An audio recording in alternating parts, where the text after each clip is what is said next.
Hey, Trip Kramer here from tripadvice.com. On today's video, I want to go over and comment on a recent video that Jordan Peterson put out on dating advice. He did an interview. He was on the Lex Friedman podcast, who's a big podcaster. And Jordan Peterson doesn't normally talk about specific dating advice, so I found it interesting to find something here where he's talking about the actual courtship process. I feel like he mostly talks about relationships or the dynamics between men and women, but not as much am I finding specific dating advice. So I thought it'd be interesting to comment on it and to talk about it, show you some things that I agree with, some things I disagree with, and really get the point of view from Jordan Peterson on dating. If you don't know Jordan Peterson, he's a very famous psychologist and commentator himself, talking about various topics, relationships, politics, the world in general, and how things are going with it, climate change, really a lot of topics across the board. So I wanted to pick out something specific to dating and chat about it. I am a fan of Jordan Peterson for the most part. I do agree with most of the things he has to say in terms of male and female dynamics, social dynamics, things like that. And I even bought his book when it came out, 10 Rules to Life, or the Rules of Life, whatever it is. And so I thought it'd be interesting to talk about it. So why don't we press play and let's see what he has to say on dating advice. Let me ask for some dating advice from Jordan Peterson. How do you find, on that topic, the love of your life? That's a good question. I was asked that multiple times on my tour, 3 times in a row, in fact, because we asked people to use this Slido gadget.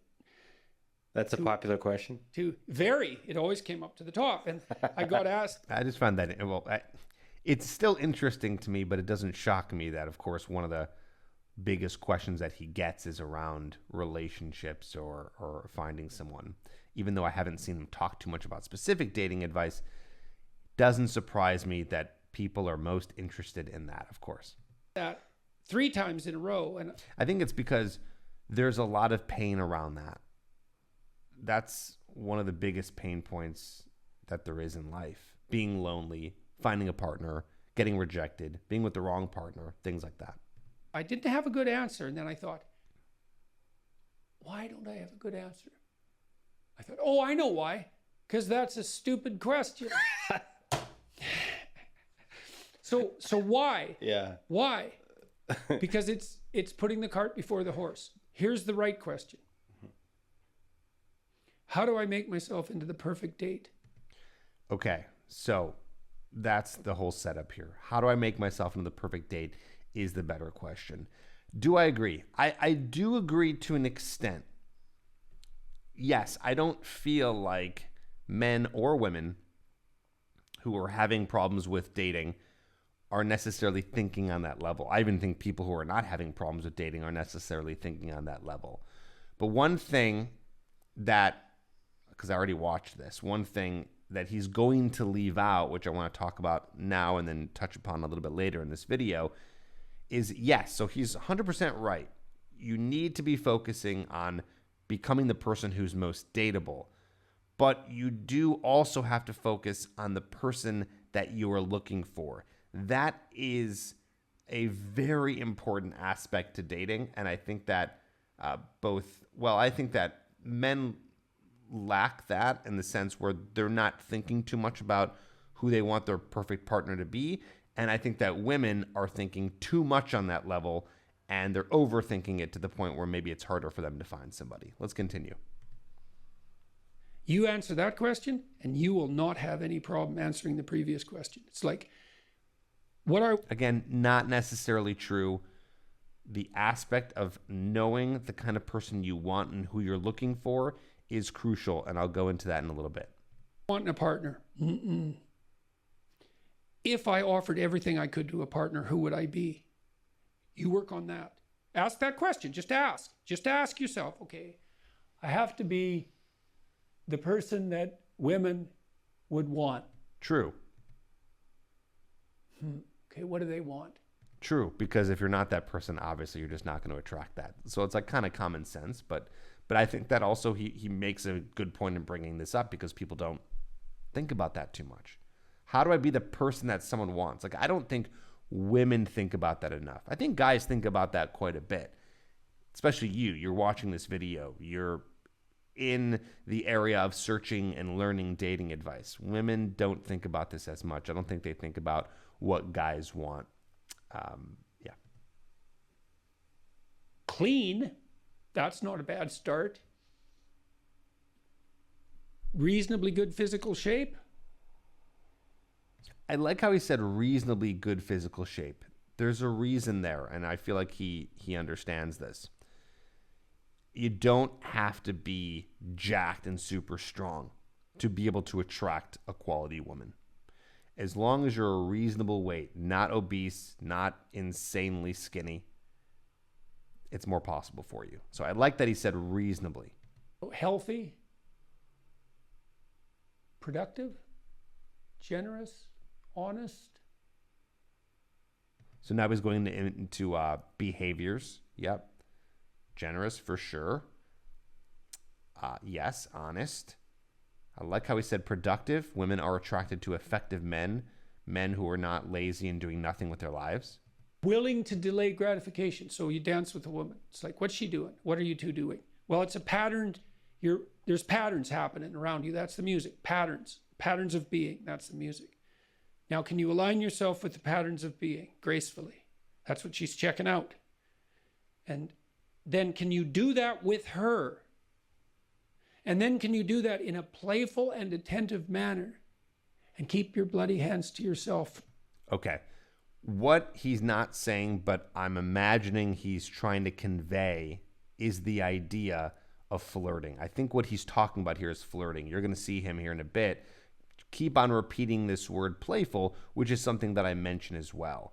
I just think that, of course, he's not a dating coach, so I'll go easy on him. But I also think what he's saying now and what he's about to say, you'll see here, is very vague. It's not very specific in the sense of like, well, what does this all mean here?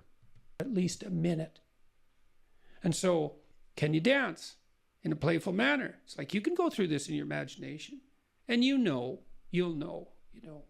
And then you think, well, how far? And also, I don't agree with him. I don't think that many guys do know, and I'm not here, trying to diss guys. It's just sometimes we don't understand that dance. I know for myself, when I was learning how to meet and attract women, I didn't understand the dance. I didn't really understand what flirting was. I thought flirting was being super nice and attentive and listening and things like that. So I don't think guys always inherently know what's happening in this so-called dance or flirtation. What we're talking about here is the actual interaction with the woman. From those things, and the answer is usually, man, it's a pretty horrible abyss separating you from that ideal. But the harder you work on offering other people what they need and want, the more people will line up to play with you. Okay. So I want to dissect that a little bit. Yes and no. If you are too, let's say he said earlier, generous, or you're too much in the mode of what a woman needs and wants, it could be dangerous. You have to know exactly what a woman needs and wants. A lot of people might think, if they're playing the nice guy, oh, well, she wants things and attention and flowers and, all things that a simp might be doing. But you have to think about how a woman actually responds. Okay, so how a woman responds to a man. What does a woman need in order to actually respond to a man to say, oh, yeah, I'm starting to feel attracted to this person now? And what's interesting, not to get too granular here, but sometimes what a woman needs, for example, is not much attention. Like not texting all the time, not seeing her all the time. So what a woman might need, which he's not exactly explaining here, which is fine, is that distance. So you got to be really honest with, okay, how does a woman respond to some person who is attractive? What do those things look like? And then those things are the needs and wants. So it's the wrong question. It's like, how can I be the best partner possible? And then you think, well, if I do that, people will just take advantage of me. And that's the non-naive objection, right? Because the naive person thinks, well, I'll be good and everyone will treat me right. It's like the cynic says, no, I'll be good and someone will take me out. And then you think, well, what do you do about that objection? And the answer is, well, you factor that in. And that's why you're supposed to be, what is it? As soft as a dove and as wise as a serpent. It's like, I know you're full of snakes. I know it. Maybe I know it more than you do.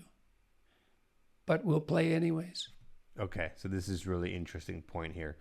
My interpretation of what he's saying here is that, and this is now the other half, right? The other half that I mentioned earlier of, yeah, you have to be the person that women want, but you also have to figure out like who's going to be the best partner for you. That's the second half. Because if you're not focused on that, it's going to be really hard for you to find the love of your life, so to speak.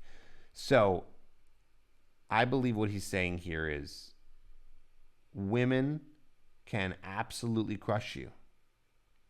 They can break your heart. They can take advantage of you, use you.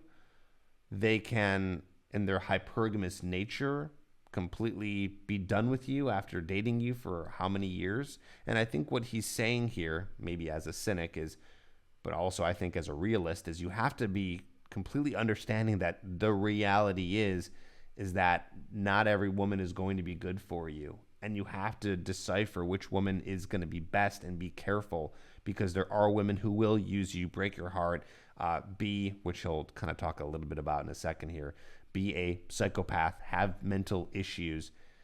And you have to be understanding that those are some women you can come across. But the awareness, I believe, of understanding that that's possible and not being naive and not thinking that life is just some fairy tale is going to help you in the long run.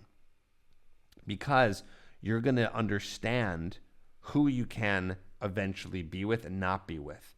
There's a saying in business called hire slow, fire fast. I like to take that and put that into dating, which really is applicable here, because if you're dating a woman, you want to take your time to really get to know her, to see what kind of person she is. Does she have the, let's say, non-negotiables that you're looking for? And you want to fire fast, because at the first sign of a red flag, you need to let her go. Let's continue. And Take that's a the good risk anyway. That's right. Voluntarily, right?